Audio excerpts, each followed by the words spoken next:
Hi friends, அனைவருக்கும் வணக்கம். இன்றைக்கி எங்கே வந்திருக்கோன்னு பார்த்தீங்கன்னா, வெப்பாலை இலை எடுக்க வந்திருக்கோம். எங்கள் ஊரில் நிறைய இருக்குது வெப்பாலை இலை. ஓகே, இப்போ இந்த இலையை வச்சு எண்ணெய் ரெடி பண்ணலாம். இந்த எண்ணெய் எதுக்குன்னா, ஸ்கின் சம்மந்தப்பட்ட எல்லா ப்ராப்ளம்ஸ்க்குமே இந்த எண்ணெயை தடவுனா ஃபுல்லாக க்யூர் ஆகிடும். முக்கியமாக சொல்லப்போனால் சொரியாசிஸ்க்கு இது ஒரு நல்ல மருந்து. சொரியாசிஸ் இருக்கிறவங்க இந்த எண்ணெயை தடவுனா 100% க்யூர் ஆகிடும். அப்புறம் வண்டுக்கடி இதெல்லாம் கூட சரியாயிடும். மொத்தத்தில் ஸ்கின் சம்மந்தப்பட்ட எல்லாத்துக்குமே இது ஒரு நல்ல சொல்யூஷன். இந்த வெப்பாலை எண்ணெய், இந்த இலையை க்ளீன் பண்ணி எடுத்துகிட்டு இந்த மாதிரி கட் பண்ணிக்கணும். அப்போ தான் அந்த இலையில் இருக்க பாலெல்லாம் அந்த எண்ணெயில் நல்லா ஊறும். இதுக்கு சுத்தமான தேங்காய் எண்ணெய் எடுத்துக்கணும். நான் 1/2 லிட்டர் சேர்த்திக்கிறேன். ஃபஸ்ட் டைம்ன்றதுனால நான் 1/2 லிட்டர் மட்டும் சேர்த்துறேன். இந்த எண்ணெயை வெயிலில் ஒரு 30 நாள் காய வச்சு எடுக்கணும். அப்போ தான் அந்த இலையில் இருக்க சாரமெல்லாம் அந்த எண்ணெயில் நல்லா இறங்கும் ஃபுல்லாக. இப்போ இந்த எண்ணெயை நல்லா மிக்ஸ் பண்ணி விட்டுடலாம்.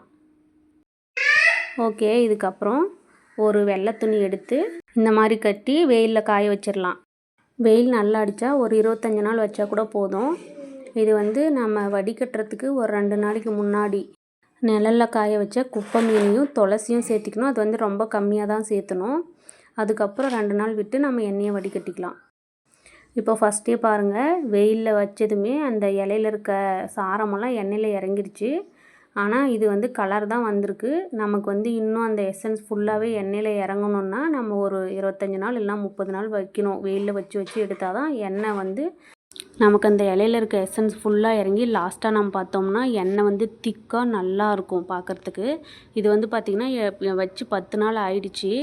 இந்த அளவுக்கு இருக்குது. இன்னும் ஒரு 20 நாள் காயணும். ஓகே ஃப்ரெண்ட்ஸ், நான் எண்ணெய் ரெடியானதுக்கப்புறம் சொல்கிறேன். உங்களுக்கு யாருக்காவது ஸ்கின் ப்ராப்ளம்ஸ் இருந்தால் வாங்கி யூஸ் பண்ணி பாருங்கள். கண்டிப்பாக நல்ல ரிசல்ட் கொடுக்கும். உங்களுக்கு இந்த வீடியோ பிடிச்சிருந்தால் லைக் பண்ணுங்கள், ஷேர் பண்ணுங்கள், கமெண்ட் பண்ணுங்கள். தேங்க்யூ.